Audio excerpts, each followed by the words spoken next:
북러 밀착에 대해서 중국은 어떻게 생각할 것 같아요? 여러분의 생각을 좀 듣고 싶네요. 네.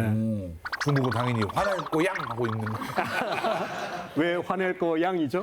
무슨 형제 국가 같은 느낌이었잖아요. 근데 이번에 러시아한테 살짝 붙으니까 나 같으면 형제가 뒤에다가 이렇게 배신한 것 같은 느낌. 그 정도의 느낌인 것 같아. 그래도 더 잘해줄 수도 있을 것 같아요. 뭔가 더 준다는 거죠. 예를 들어. 중국 입장에서는 사실 한반도에서 북한이 어떤 변수가 돼가지고 사고 치는 걸 원치 않아요. 그래서 중국은 항상 한반도의 평화 안정을 그냥 마치 그 꼭두각시처럼 내가 대전략이 있으니까 네. 니네는 절대 움직이지 마. 그리고 나한테 부담 주지 마. 나는 내 식대로, 내 이해대로, 내 계산대로 갈 거야. 이런 건데 쉽게 말하면 중국은 안 듣는 겁니다. 네. 그다음 또 하나는 이제 한중 관계가 안 좋아지면 더. 왜냐하면 중국으로서는 한국이 사실 그 매력적인 경제입니다. 왜냐하면 중국과 세 번째 무역 상대국이에요. 그래서 북한은 먹잘 게 하나도 없어요. 근데 한국과의 관계가 나빠져요. 또 하나는 북러 간의 관계가 강화돼서 북한이 움직이면 한국과 일본과 미국의 안보 협력이 강화돼요. 그건 중국이 정말 원하지 않는 거죠. 신냉전 원치 않는. 네, 맞아요. 신냉전을 중국은 원치 않습니다. 그런데 그게 강화되면 중국은 할 수 없이 대응할 수밖에 없는데 그건 중국한테는 손해예요. 왜냐하면 중국은 국가 발전, 경제 이익 이런 게 중요하거든요. 현재로서는. 그래야 국내 안정이 되고 정치적 리더십도 확보되고. 한참 크고 있는데 지금. 쌤, 북한 입장에서 가장 변수라면 사실은 이제 미국 대선이 얼마 안 남았지 않습니까? 네. 그럼 미국 대선 후에 이 북한에 대한 정책이 어떻게 갈 것인지 이게 가장 하이라이트일 것 같은데 쌤은 좀 어떻게 전망하시나요? 만약 해리스 후보가 당선될 경우에는 당장 뭔가 국제관계에서 가져올 정치적 이익이 그렇게 많지 않기 때문에 북한에 대한 관계 개선이라든가 관심은 거의 없을 것 같아요. 그리고 트럼프 후보가 당선된다면 김정은 위원장과 이 관계가 있잖아요. 그리고 나름대로 본인은 좀 자신감 있는 거죠. 그런데 문제는 김정은 위원장이 훨씬 더 몸값을 높게 부를 것 같아요. 왜 그러냐면 이미 핵을 보유했고 그다음 러시아라는 든든한 배경이 있고 생각보다 많은 것을 요구하겠죠. 미국에게. 이건 아마 주한미군 감축이라든가 혹은 북미 관계 개선이라든가 혹은 아니면 인도 파키스탄과 같은 핵 보유국의 지위를 인정해주는 그런 조치를 아마 요구할 것 같습니다. 인정? 선생님 말씀대로면 사실상 카드를 오히려 북한이 지고 있다 그런 느낌인데 아무리 그렇다고 해도 트럼프 성격으로 봤을 때는 안 들어줄 것 같은데요. 실질적으로 북한이 핵을 포기하게 할 수는 없기 때문에 안 그러면 군사적으로 공격해야 되는데 그럴 수 있겠습니까? 핵을 가진 그 북한을. 그리고 이번에 민주당과 공화당의 정강을 보면 북한의 비핵화라는 것이 그 용어 자체가 사라졌습니다.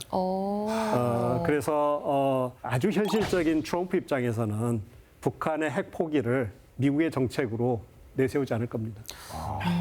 그렇지. 왜냐하면 북한은 미국의 본토를 핵미사일로 공격할 수 있는 역량을 가졌습니다. 비록 정확하진 않지만 워싱턴에 때릴 거 시카고나 뉴욕 떨어지면 어떻습니까? 그런데 미국의 입장에서는 대단히 부담스럽고 위협이 되는 거죠.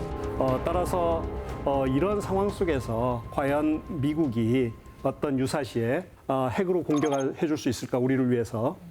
이런 것들이 우리 입장에서는 사실 어떤 협정을 맺는다 할지라도 불안한 거죠. 왜 그러냐면 제가 국제정치의 속성은 뭐라고 했습니까? 사악함이라고 했죠. 자신의 이익과 생존이 문제가 되는 상황 속에서 어떤 도덕적 약속도 혹은 동맹 조약도 사실 유효하지 않습니다.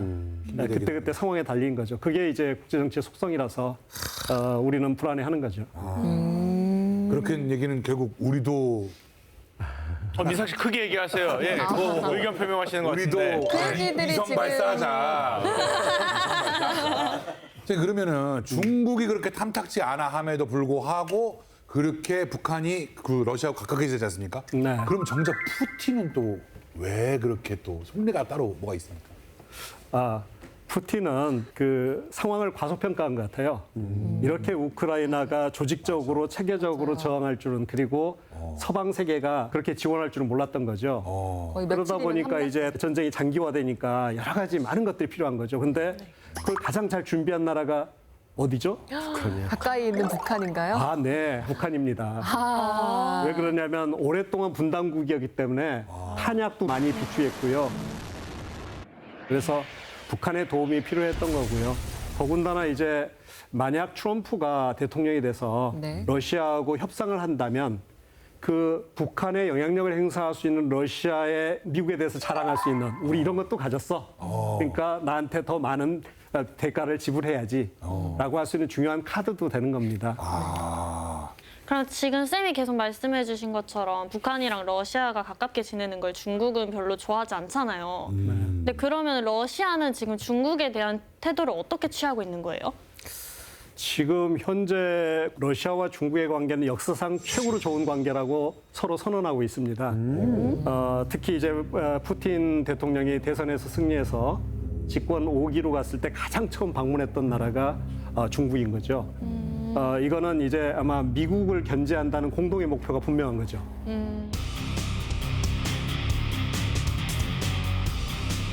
Будем и дальше действовать в унисон ради успешного развития двух стран, процветания двух народов, для повышения авторитета и влияния России и Китая в мире. 中俄互为新时代全面战略协作伙伴，两国关系持续健康稳定发展，两国领导人保持密切交往。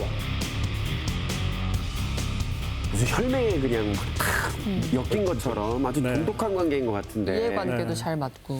너무 사랑하는 관계 아닙니까? 거기서 사랑이요. 그런데 국제정치에서 사랑은 거짓입니다. 사악함이 또 뒤에 그래서 사악함이 있어. 절대로 겉으로 나타나는 것만 보고 내가 사랑한다고 하면 정말 사랑한다고 믿으면 바보입니다. 믿으면 안 그거는 어떻게 해석하냐면 푸틴의 그 해외 순방을 자세히 관찰하시면 러시아의 속내를 좀 알 수가 있어요. 중국부터 갔는데요? 중국 먼저? 일단 중국인 네. 그러니까 중국이 중요한 거죠. 네. 그런데 그 다음에 벨라루스, 러시아 우크라이나 전쟁에서 가장 친밀한 동지자 우군입니다. 그 다음에 주목해야 될 것은 푸틴이 방문하고 있는 북한, 그 다음 베트남이죠. 그 다음에 또 지금 엄청나게 러시아가 집중하고 있는 나라가 인도입니다. 인도. 네. 그 세 나라의 공통점이 있어요. 뭘까요? 북한, 베트남, 인도. 핵. 북한, 네. 베트남. 북한, 핵을 베트남, 가졌다? 인도? 베트남에 핵을 안 갖췄잖아요. 발언. 네. 공통점 그 뭔가요? 한마디로 말씀드리자면 네. 중국말을 지지리도 안 듣는 국가들입니다. 아, 그렇게 공통점이 있습니다. 인도, 베트남, 북한. 그래서 푸틴이 다닌 곳을 가만히 보면 중국을 역으로 포위하고 있어요. 그것까지 그러네. 그런 포석으로 뒀다는 말씀이세요? 그럼요. 또 우즈베키스탄도 저기 중국을 바로 중국 맞닥뜨려가지고 맞습니다. 네. 이렇게 그리고, 포위하는 라인이네. 그러네요. 네, 그리고 저 중앙아시아 국가 가운데 상당히 힘이 있는 강력한 국가입니다. 그렇지.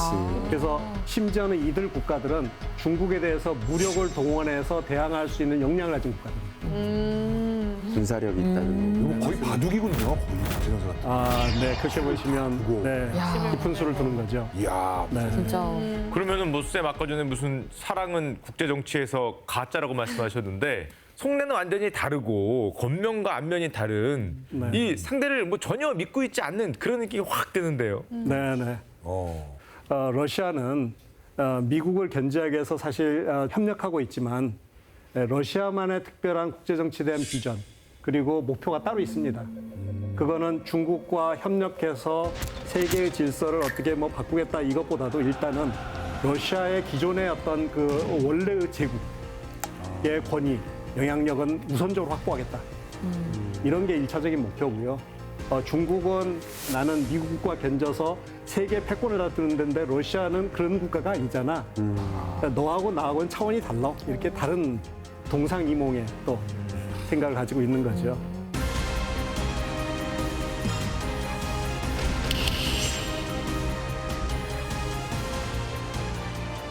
여기에서 이제